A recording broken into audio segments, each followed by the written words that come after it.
আসসালামু আলাইকুম। এই ভাইয়ের কথাগুলো শুনেন তাহলে কিছুটা এই যে ফুলের ভালোবাসা সন্ধ্যা লাগলে লাইভ শুরু হয়, লেটস গো এগুলা বাদ দেন।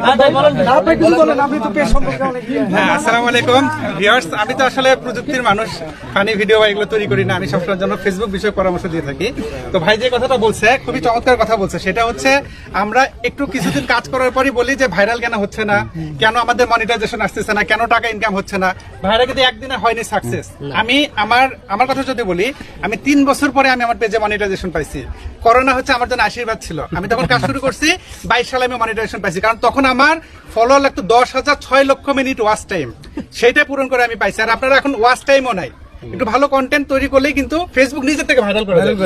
আমাদের তো বুস্ট করার প্রয়োজন পড়ে না।